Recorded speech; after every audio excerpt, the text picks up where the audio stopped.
beautiful people of planet Earth. Good day and welcome to another enlightening episode of My Health, My Life, the program where your well-being takes the center stage. And every week, every Tuesday on the show, we have honest conversations about the choices that we make, the habits that we keep, and the effects they have on our lives, how they shape our bodies, our minds, and even our future. And today's episode is not an exception. We already have a topic that we'll be diving into, a topic that affects every one of us. And My Health, My Life is the program that helps you to understand your health better, unlearn some harmful myths, and embrace simple, practical steps that can help you to live stronger, longer, healthier, and happier lives. So guys, relax, stay with me, and open your minds because you have a whole lot to learn on the show today.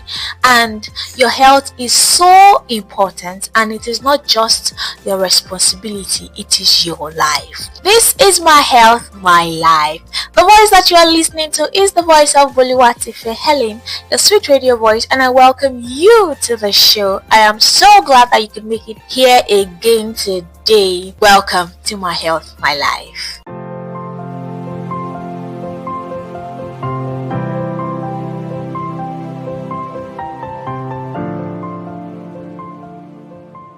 Okay, so like you know that on the show we always have two segments. The first segment is where we either debunk a myth as false or we claim it as true if it is actually true. And I have that myth again with me in the studio. If you've been following the program since inception, you know that I always come with things that are relatable, things that we've been told over the years, things that is happening around us that we have just believed that these things are true. Some of them are true, some of them are not actually true. Some of them we have just been told these things so that we don't do the opposite of these things. And doing the opposite, of course, has a cost. So they just kind of cajole us into believing that these things are true, these things are real, and in the actual sense, they're not really or entirely true. Maybe some parts of them are true, and the major parts of them are not true.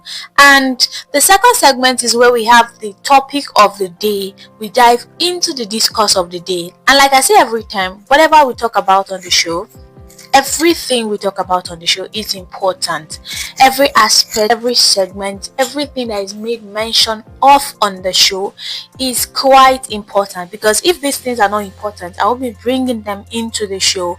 They are important. So please listen and gain a whole lot, gain plenty, because it is important that you prioritize your health every time. And the first segment is where we are diving into right now, and I already have a myth with me in the studio, and this myth is something that we have believed.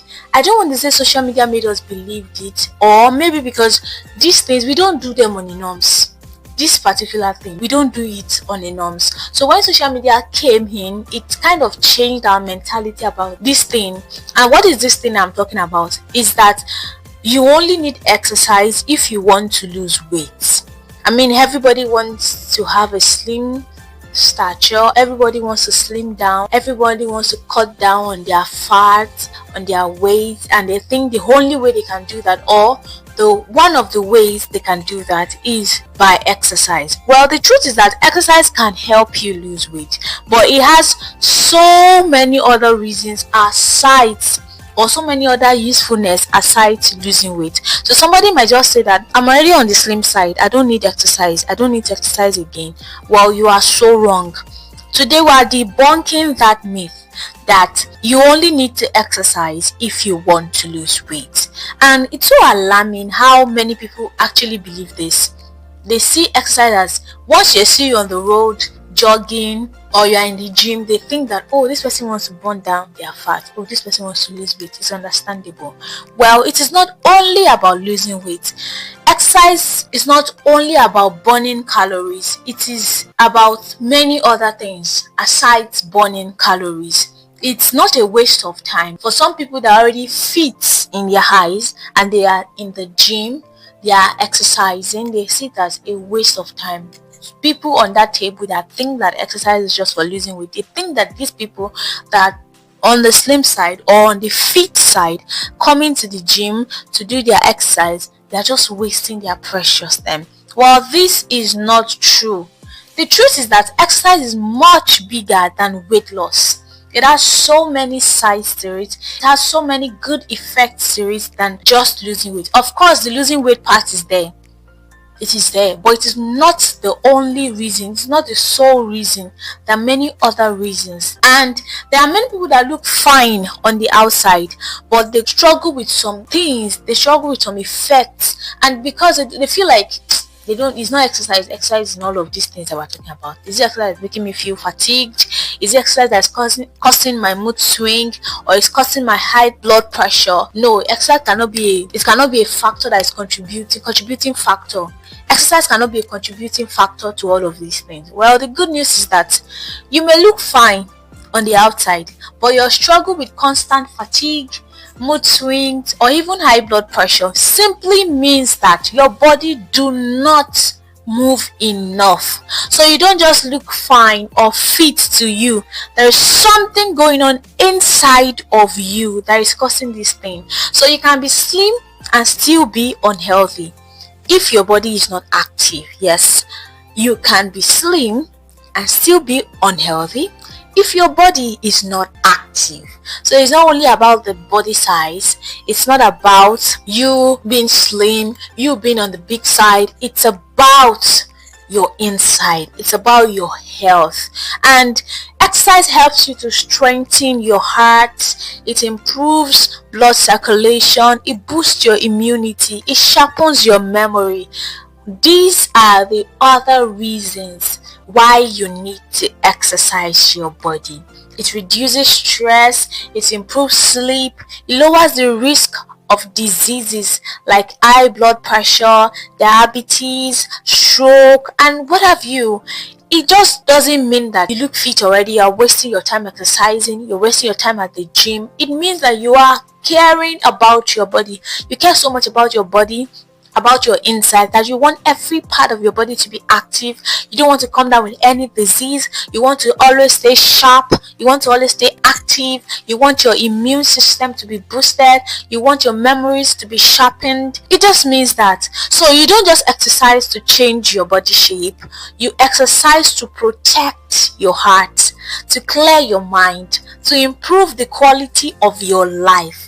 It is not just about your size, it's about your strength, your balance, and your longevity. So that is what exercise is actually about. And if you don't have access to the gym or a fancy exercise equipment, you can just do a daily walk. It doesn't have to be the ones that we've already stereotyped to exercise as, oh yeah, I'm going to the gym in my gym wear and all of that. No, if you are the kind of person, maybe you don't like open space, or maybe you don't like crowded places and all of that, your gym is not in your option. Well, you can do a daily walk. It's okay. You can stretch at home. You can dance. Yes, you can. Dancing is one way of exercising your body. You can jog. All of these things that you do can make a very big difference. It can make a huge difference in your health. So I hope that you know now that the myth that you only need to exercise if you want to lose weight is actually false. It is not true in any way, and is hereby debunked as false. So please, if you cannot go to the gym, do daily walk, jog, dance. Just make sure that you sweat. That fat is burnt, that calorie is burnt, your heart is active, it is pumping, your memories are sharpened. These are all the benefits of exercising your body. Now it is the time to go into the second segment of the show. If you're just joining us, this is My Health, My Life, and you are welcome. And I'm also glad to tell you that you have missed the first segment of the show. And the first segment is where we actually debunked a myth that I have with me in the studio today, that it is only when you want to lose weight that you exercise. we debunked the myth earlier on the first segment of the show. And if you're just joining us, well, you're welcome. Okay, so moving on into the second segment, we already have a topic that we have to discuss in the studio today. The second segment is where we have that topic, where we talk about it, where we make sense of that particular topic. We converse about it. We have honest conversation about everything involving your health. And this is the time to move on to the second segment and talk about that topic of the day. And like I say, every part of the show, first segment, the second segment, all the segments are important. None is more important than the other. All of them are quite important because they are pertaining to your health. For people that don't know that it is not only when you want to lose weight that you are exercising, now you know better that exercise should be done regularly. Make sure you exercise regularly so that you can keep your body active. And when your body is active, there are some diseases that will not come near you. I hope you know now. So you've already gained a lot in that first segment. Then the second segment is where we actually enter the discourse of the day. And the topic I have on the table today to be discussed is not something that is far-fetched. I don't really talk about things that are far-fetched because I believe that these things that we talk about are relatable, so that we can know the signs, we can see these things when they are coming, and we'll know that, oh, this is what we're talking about, or this was what I was saying when that thing eventually happens. And today the topic we're talking about is very simple and it is important. Now the topic is fasting. Now somebody's going to be telling me fasting. I know what fasting is. Yes, fast. Maybe in your church, maybe you have started fasting, or maybe you just completed your fast. It's a new year and so many things are about fast. Well, fasting is the voluntary abstinence from food or drinks for a specific period of time. And it is something you just do. Most times you're not under pressure. It's a voluntary action that you do. Just stay away from food, from drinks for a specific period of time. And yes, it is, you can do it. You can just wake up one morning and say, today I don't want to eat for like 12 hours. I just want to be drinking water. I just want to stay off some food. I just want to stay off food. I just want to stay off drink. It's normal. So don't think that it's something that is compulsory. It's a voluntary action. And most times it is used in religious purposes. It is used for your health and even for diagnostic reasons. Yes, the fun fact is that fasting can be actually done because of your health. Because of health reasons, you can decide to fast.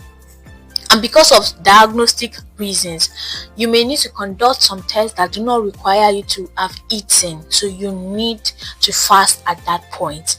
And if you talk to your health person, maybe your doctor, then your consultant, and they tell you that, oh, you need to embark on fast for your health benefit, it is possible. Most people don't know that you can fast because of your health. Yes, they only think that, oh, maybe because in your church, in your mosque, you fast because of religious reasons. Aside religious reasons or aside diagnostic reasons, you can actually fast for your health.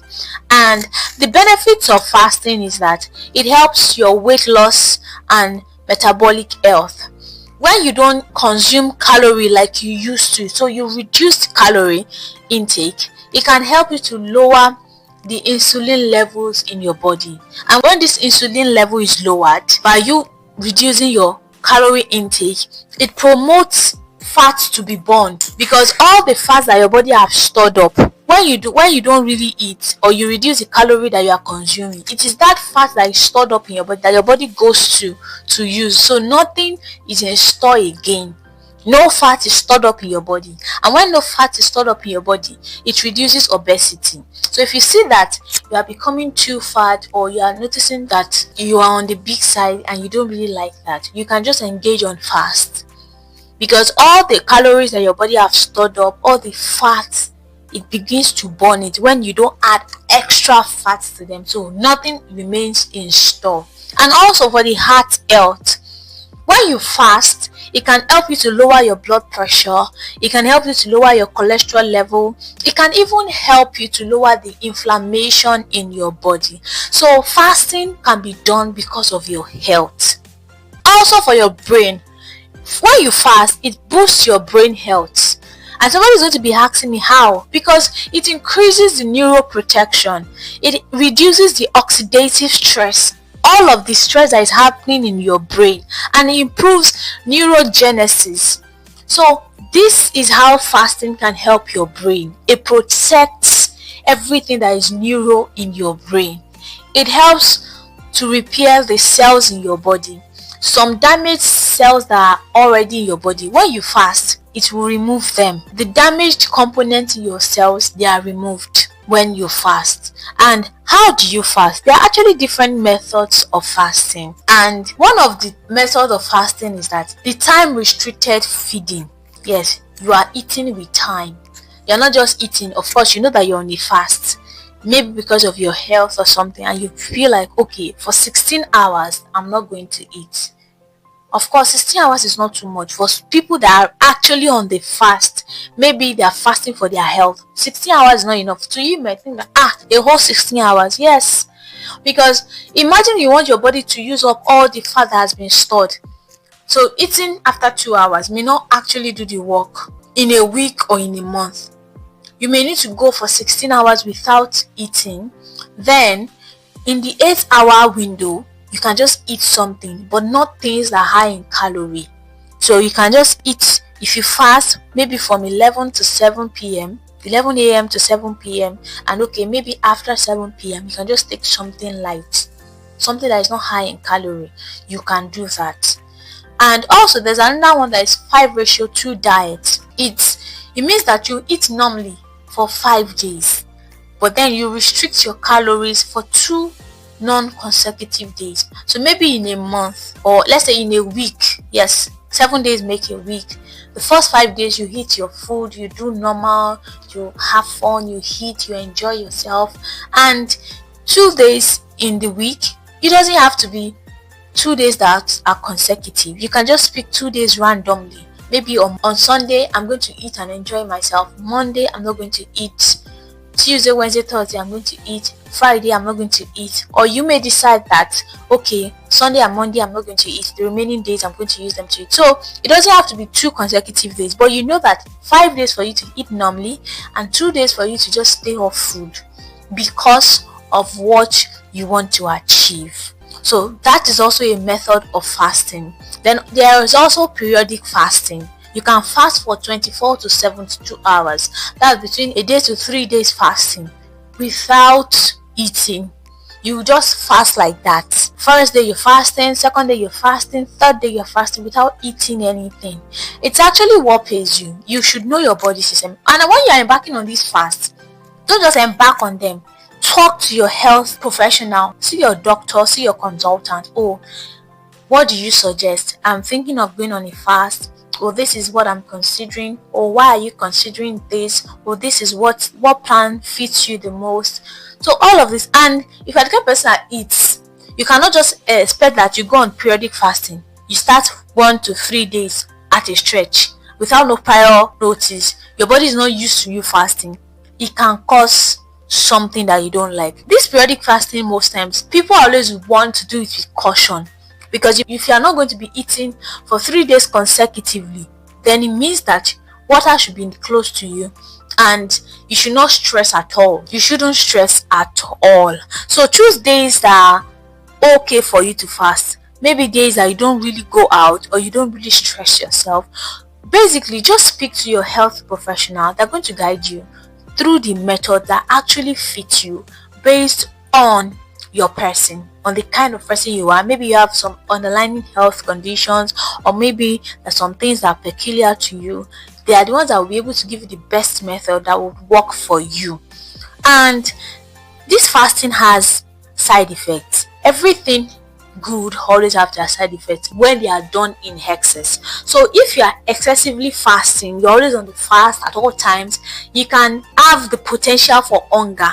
You always feel hungry. Your body is not going to be used to fasting. Of course, your body shouldn't be used to fasting. That means you shouldn't be fasting at all times. So the side effects is that there's potential for hunger. You may be feeling some hunger pangs out at some times, then you may feel fatigued, of course, because you are not consuming food. Nothing is giving you strength. Your body is already consuming the fat that has already been stored somewhere. So imagine when that fat finishes, you are going to be left fatigued. You're going to be left with little or no strength. So that is one side effect of fasting. Also, you may feel some pangs of headache. Your head may be aching you. You may feel like, oh, why do I have this much headache? That is because of the fast that you have engaged on. You may feel dizzy too. These things are peculiar. You may just feel like you don't want to talk to anybody. You may just feel irritable. Nobody should touch you. Nobody talk to you. Any small thing that anybody says, you're already taking it the wrong way because your body is not in a convenient position. If you are fasting, you are abstaining from food or drinks, you are staying off food or drinks, it means that it is not convenient. You have just decided, because of course you feel hungry, but you have decided that no matter how hungry I feel, I am not going to eat. And your body may not cooperate with you. So if anybody says anything, normally things that shouldn't get to you, you just find out that this is not our behavior. You just try to comport yourself out of that situation. And if you're a pregnant woman or you are a nursing mother, it is not advisable for you to just embark on fasting. Seek medical consultation before you just go on fast like that. Children are not supposed to be fasting or even fasting for long hours. So if you have children that you want them to engage on this thing, maybe you have noticed that your child is on the big side and all of that, so speak to your doctor, speak to your consultant. What can they do? What would they advise you? And if you have history of eating disorder, I said it earlier, for people that may want to embark on the periodic fasting, that is between 24 hours to 72 hours, that is you fasting a day to 3 days straight up like that, and you know you have eating disorder, anything that pass by you, you eat. In as much as it is food, in as much as it is drinks, you are consuming them. You know you have eating disorder. You cannot just start like that. Oh, today I just want to go 3 days, I don't want to eat. But you know that if food pass by your side, your eyes will be attracted to it, and you are kind of starving yourself. So you may not start with 3 days like that. You can just start with the 5-2 diet.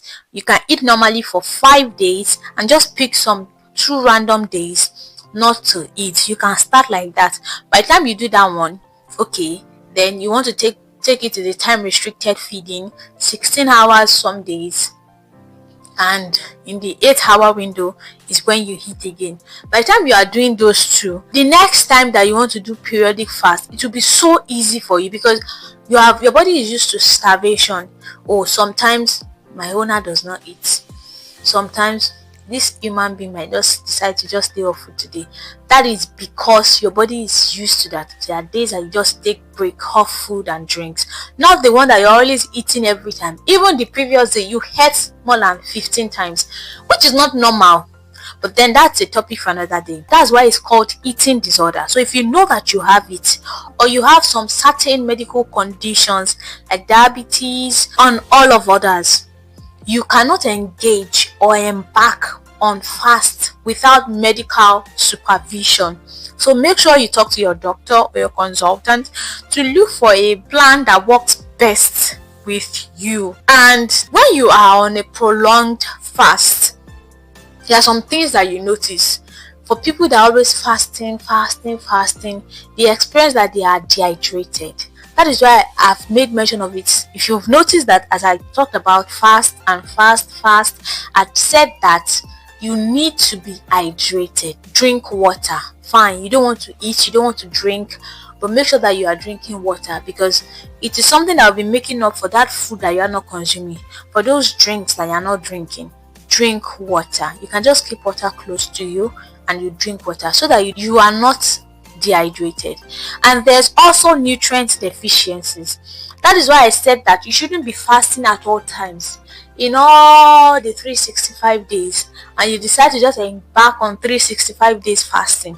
It is not advisable because there are some nutrients that you will not get. Your body has used up the stored fats, so you need to eat food again for you to have strength, carbohydrates, protein, vitamins, minerals, you need these nutrients back in your body. You need to stay active, you need energy. You need to repair some worn out tissues, you need protein. You need minerals and vitamins to be able to get your daily things done. So you need to eat. And when you are constantly fasting, when you're on prolonged fast, you notice that you come down with nutrient deficiency diseases, and in some cases gallstones appear. So it is essential that you maintain a balanced, nutrient dense diet during eating periods to prevent malnutrition. So when you are not fasting, eat well.